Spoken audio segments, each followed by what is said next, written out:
Welcome to another Sunday WOAY ABC4 Community Forum, where we talk to community leaders and local success stories to discuss important information that impacts all of us here in Southern West Virginia. I'm your host, Brandy Lawrence, and today we are joined by another distinguished guest. Molly Williams, who is the Executive Director of the Raleigh County Parks and Recreation Authority, is here with us today. Thank you so much for joining us on the forum. Thank you for having me. Oh, of course, always. So, for the people out there, what does the Raleigh County Parks and Recreation Authority do, for the county? We run 6 parks within the county. One of them is Lake Stevens, Dry Hill Prosperity Park, Fitzpatrick Park, and 3 others throughout the county. We also do programming and events as well. Wonderful. And I heard you have some, exciting events coming up as, shown on, your graphic here. What kind of things are you working on? Yes, right now we're fundraising for 3 all-inclusive playgrounds. And what all-inclusive means is these playgrounds are designed specifically for kids and adults of all abilities and disabilities. So not only are they handicap accessible, but there's also features on these playgrounds for other abilities and disabilities that they've done a lot of research why they designed these. And you see this one is in Lake Stevens? Yes, so this one is Lake Stevens, and each of the playgrounds has a different unique theme. So the Lake Stevens one is a coal and a natural resource theme. So there'll be signage around this playground that teaches kids about the history of coal and actually how coal is used today, but it also incorporates their potential energy with how coal is used. So there'll be signage that encourages kids to play on the equipment. For example, this piece right here, the seesaw, is an energy piece. So as they play on this piece of equipment, it will produce kinetic energy and it will light up and play music. What? And so there'll be different signage that will help them compare how much energy they're producing on the playground while they're playing in it and how much energy it is to burn a piece of coal. So there'll be those comparisons, and it'll encourage kids to play on different pieces of the playground. Wonderful. And what really inspired this? I mean, I know that we are, coal country, but what, inspired this type of innovative, idea? Well, we do have playgrounds throughout the county, but we really wanted to tap into everybody. We wanted everybody to feel comfortable in these playgrounds. And so these 3 playgrounds that we're hoping to build are so unique that it'll bring in people from outside the county as well to enjoy what we get to enjoy all the time. So it's a great opportunity for families to get outside, which is always what we want. It's a great opportunity for kids to be active as well. And get more people, out to Lake Stevens. Yes. Always, looking for more things to do there. There's so much, but why do you feel that, these parks are, necessary for, our county? Health and wellness is a big priority for Parks and Rec agencies, and so getting kids out in the playground is what we really want. We want kids to be active, and we want them to learn about how their bodies work, and the fact that as the more they use their bodies, the healthier they eat, the better they will be. One of the other themes of one of the other playgrounds is actually health and wellness at Fitzpatrick Park. So the signage at that park will actually teach kids about the food that they're putting in their bodies and how that fuels their bodies. So depending on what food you eat will depend on what kind of energy level you have. If you eat a donut for lunch versus a salad and some chicken, you're going to have more energy by 2 o'clock with the salad and chicken versus the donut. And tying kids into how that works and entertaining that idea and helping kids be active. It sounds like a great thing to be a part of. If anybody is out there watching, how could they help out? Like, you're looking for any volunteers or any donations? Or Yes, right now we're working on 100 partners, and so we're hoping that we can get 100 partners throughout the community, whether it's businesses, churches, local groups, family groups that want to help us help to donate. And so we're hoping that we can get 100 partners to donate $5,000 to get us closer to our goal to build these playgrounds. Wonderful. And what's the overall goal? The overall goal is to have wonderful playgrounds for our community to use. The cost of that will be a little bit over $1 million, but the County Commission has given us money for these playgrounds, so we're about a quarter of the way to our goal. So once we can get our 100 partners, we'll be definitely well on our way with some additional grant money on top of it. Wonderful. And you said it's open to, businesses and like local organizations. How do they, get into the process of, getting in touch with the Raleigh County, Parks Authority, so they can get involved in this? Yes, they can call our office, they can check out our website. We're also partnering with Forward Southern West Virginia, which is a nonprofit in our area, and they're our fiscal sponsor. So if somebody would like the tax deduction on that donation, they can donate directly through them, and the money will come to us for the playground. So that's also an option of donation as well. Great. And is there a deadline for when they should get in touch with you?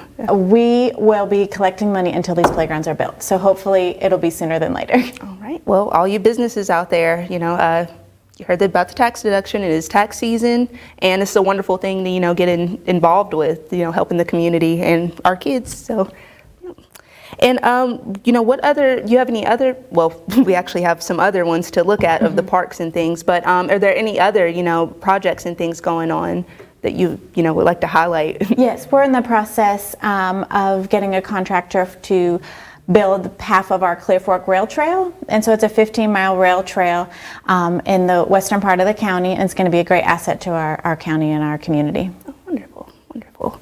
And, how, if someone wanted to get in, with the Raleigh County Parks, recreation, just to, keep up with everything that's going on, with everything that you do, or to, work with you all, like how would they go about that process? We're actually hiring right now.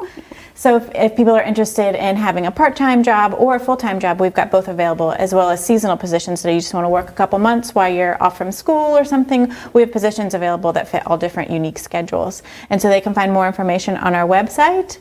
It's RaleighCountyParks.org. Wonderful. And what type of, work background do you need to do, something like this? We will hire close to 100 positions over the next couple of months. So anything from first-time workers, kids in high school that are looking for their first job, to professional landscapers, to professional park managers. We're looking for all of those, anything in between. All right. Well, if you're looking for a job, Raleigh County Parks and Rec, they're hiring, and it looks like, a great thing to be involved in.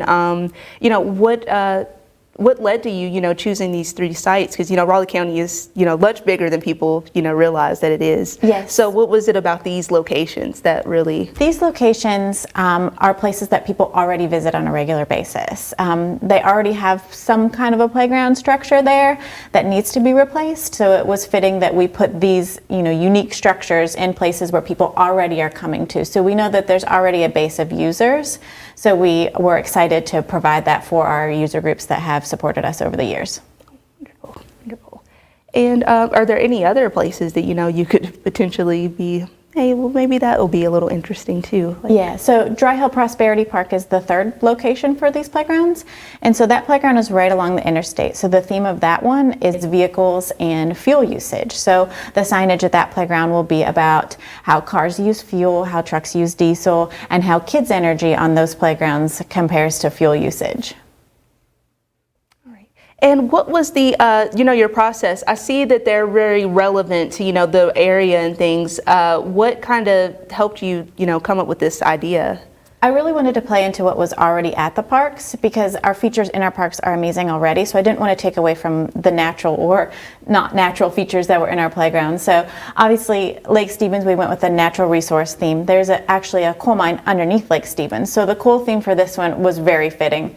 And like I explained with the Dry Hill Prosperity, the interstate is right there. It's only fitting. The kids will be able to hear the cars, so they'll be able to see the trucks and be able to put what they're seeing and doing on the playground to real life of what they can see. Same thing with Fitzpatrick Park. The theme of that one is a softball theme. There's actually a softball diamond in the pour in place in the surfacing of the playground. So, whether their parents are playing or they're watching a sibling play ball, it all coordinates. And so healthy living is how you become a better athlete. So that one was also just fit right into what the parks already is. Wonderful. And when do you expect, the parks to be, ready for the kids to come in and, have a good time? Hopefully we'll get at least one in this year. The closest one is Lake Stevens as far as the fundraising is going. So Lake Stevens will probably be our first one, maybe Dry Hill Prosperity the second one, or maybe something will happen and it'll be something different. But it's just whatever one we can raise enough money in to pay for first, and then we'll move on to the second one. So we're hoping. My goal is one a year for the next 3 years. Wonderful. And are the fundraisers separate, or anybody that wants to donate, could they donate specifically to Lake Stevens or the Prosperity one? Or yes, they can donate specifically to one of the playgrounds, but they can also, if they want to buy a piece of equipment, if they really like to swing and they really want to make sure the swings get in the playground, they can actually buy the swings. And so all of the donors will be on a board out front of each of the playgrounds, so they'll be honored for their contribution to the community. Wow, that's wonderful. Yeah, the way to, help your local community and, establish yourself as a community leader as well. So that's Absolutely. wonderful. Yeah. So are there any, do you have any business partners so far that have, joined in? Or? We've got the county commission. Arch Cole has also gifted some money. The Beckley-Raleigh County Chamber of Commerce has also donated some money, and we've had a couple of families also make some donations as well. Oh, great. And the Chamber of Commerce, that'll be a great leeway, for more businesses to get involved. So yes, absolutely. Awesome. So each of the playground has the energy theme, and so like we said, Lake Stevens has the seesaw. Dry Hill Prosperity will have a merry-go-round. So as the kids play on the merry-go-round, it will light up and play music. And then Fitzpatrick Park will have a set of swings. And so what's really cool about the swings is as the kids are swinging opposite, it will play one song, and then once they get in sync, the playground will play a different song. And so it's kind of a challenge for them to try to swing in sync. And so again, it's challenging them to move their bodies and to be active. And some of the other features on the playground are a different set of swings that are called expression swings, which is a two-seated swing where you can face each other. So it's called expression, so they can see each other's expressions on the swing. And there'll be different seats on that. There'll be the traditional swing seats, but there'll also be the bucket seats and handicap accessible seats. So any combination of those people can enjoy. And then there are obviously slides. There's not a playground without a good slide. And then there's climbers, and there's other features on it for handicap accessible kids. So this piece right here is called a rock and raft. So people can pull their wheelchair on there and actually have a teeter-totter experience. But throughout the playground, there are different features that will engage the children. And some of them will use that kinetic energy theme that we spoke about as in the different panels, whether they're games or different things. So there's also things that you can plug in different things to. So certain disabilities, kids are nonverbal, so they can plug their device into this and they can push a button and the device will make a sound depending on which hole that they stick their device in. In addition to that, there are places underneath the playground that kids can go and take a moment. If they're getting overstimulated or they are out of breath and they just need a break from the high action of the playground, they can go to those quiet spaces and kind of reflect and have a moment till they're ready to go out and play. But the best thing is they haven't left the playground. They're still there. They're still with their friends.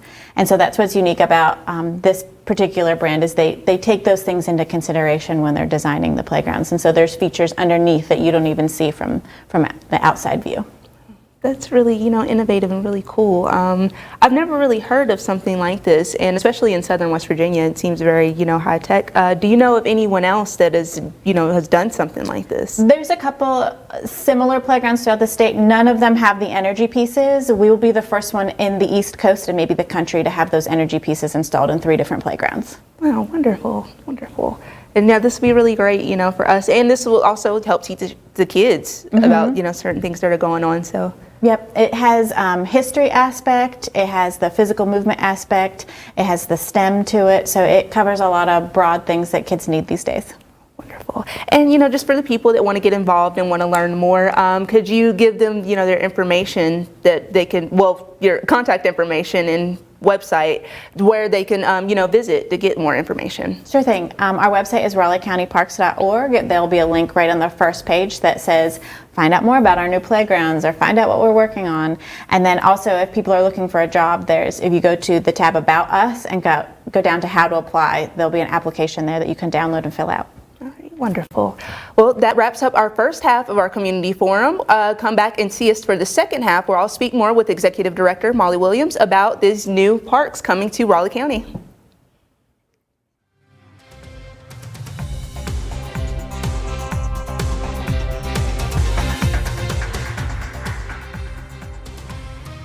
And welcome back to Sunday WOAY Community Forum. I'm here with Executive Director Molly Williams for the Raleigh County Parks and Recreation Authority, and we're talking more about these upcoming parks, that's coming to Raleigh County. This one is Fitzpatrick Park. Can you tell me a little bit about what's going on here? It looks really fun. So Fitzpatrick Park, it features a softball field. So we wanted to keep that theming going. So in the poured in place, on the surfacing, we have the softball diamond. So kids can not only can they run the diamond, but they can also play the diamond the whole way around the playground. And so we wanted to make sure that kids were engaged and they were using their imaginations. When kids use their imaginations, they play longer. Definitely.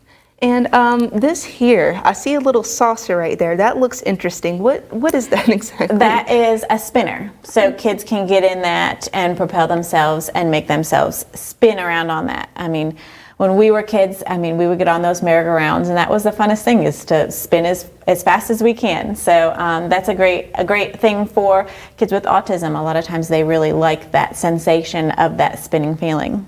Definitely.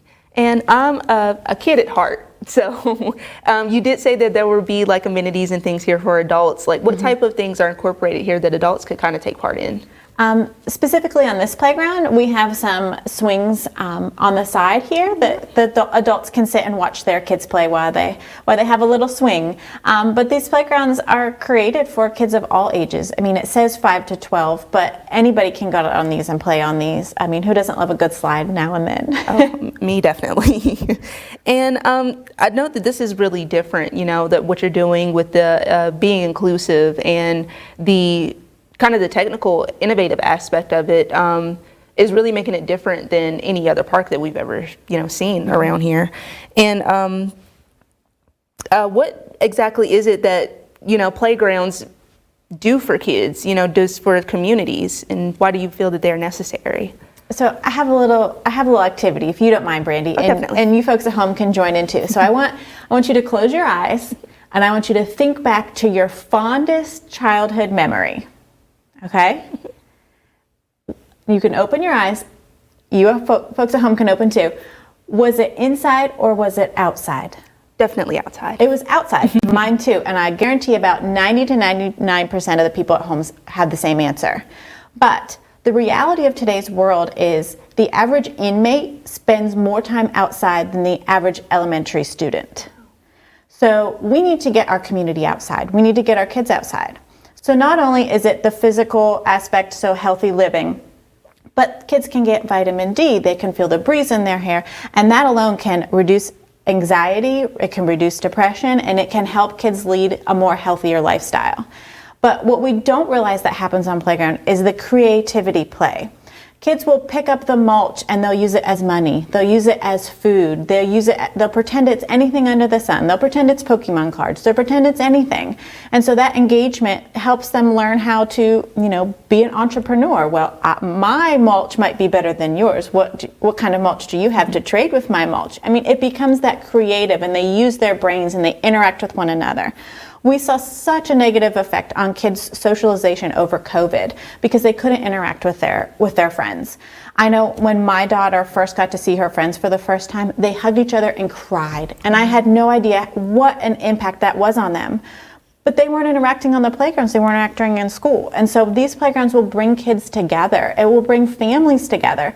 I mean, how many moms do you meet at a playground and you become friends, or you find maybe another family that might need some help and you can provide that help? It's the community. Playgrounds bring communities together.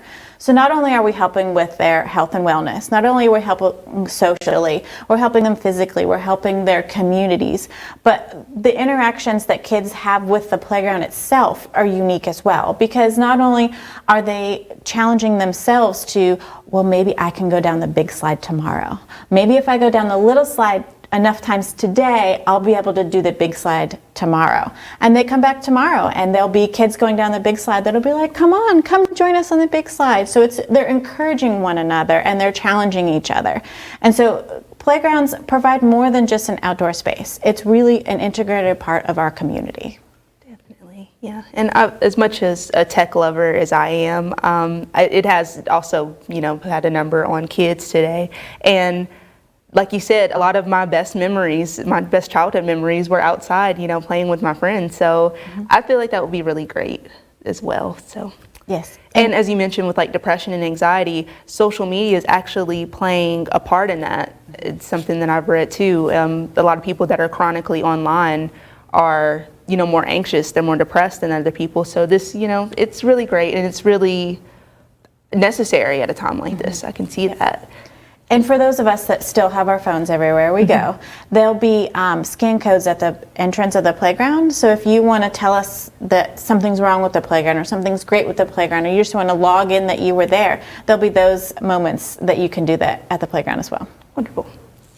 And will that work at will that be at all the parks, like the Cole one as well? Yep, the Lake Stevens? all three of those will have the scan code at the entrance of the playground. And at the Lake Stevens specifically, like what type of information will that kind of give, from the QR codes? Because, this is, a big coal, country and Right. things like that. What kind of information will that give the kids, about, our history here? The QR code is specifically more for like the maintenance and the stat tracking for us. But I love that idea, and maybe we'll integrate that into the signs where kids can bring, their mom's phone or something and come over and scan the code, and maybe it will do something else. That is a great idea. Really? I see it right here. WOAY. We got new ideas coming out. I love it. I love it. I think that would be really great. And, at the Fitzpatrick Park, you can kind of teach kids about sports and maybe, baseball, softball. And maybe the QR code can be, ways that you can sign up for sports or activities throughout Definitely. the community. Yeah, that's another, partnership, with some of our little league teams and things going on around there. See? Absolutely. We're innovating here. We are right here, right on TV. All right, and there was the other one that we didn't really quite to get to, the other park in Prosperity? Dry Hill Prosperity Park, Prosperity. yes. So what type of things will that incorporate? I know you said that would be more on the roads and things like that. Yep, so that'll be vehicle themed. So you'll see steering wheels in the playground, and you'll see cars in the front. And so that one will really engage kids in vehicles and how vehicles work and how their energy relates to how cars use gasoline. And so they'll be able to be challenged just like they are at the other playgrounds. So, if I swing for 20 minutes, how much energy does that produce? Well, if I'm for 30 minutes, that's a little bit more energy that I can produce. So it's really about getting kids to move to that next level, encourage them to play more and to interact more. Oh, yeah, definitely. And the seesaw that you mentioned at Lake Stevens, are, how that generates energy and things like that. Are there any other pieces like that in the other parks that can do that? Yes, so at Fitzpatrick Park, it'll be the swing. There'll be the energy swings, but there'll also be the expression swings that we spoke about as well. So as the kids swing, it'll produce that energy, and the sides, the stanchions of the swing set will light up and play music.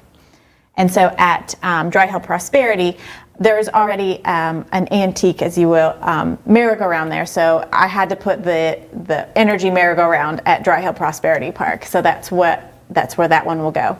And you don't realize how playgrounds help kids. For example, when my family moved here, my oldest daughter was 3 years old. And in the area we lived before, there was a park that we frequented, and she just loved it. And so when we first moved here, it was in the middle of an awful snowstorm, so we couldn't really see anything. And so once the snow melted, we realized that not far from us was a playground, and that playground was Dry Hill Prosperity Park. And so the day that she was able to swing and play on a playground made West Virginia home for her. So not only does it do all those things, but it gives them a sense of place. This is my playground. I'm okay here. We're going to be okay.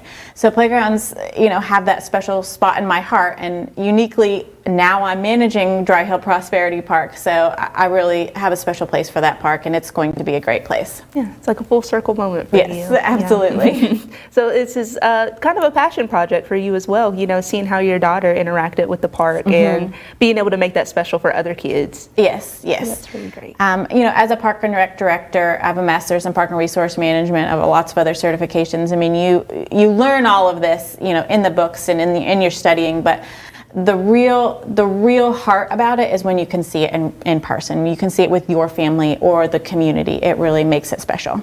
Definitely. I've actually read a book that kind of spoke about things like this, like about social infrastructure and how it really not only, helps the community come together and really meet each other, but sometimes it can save lives. So this can be important work.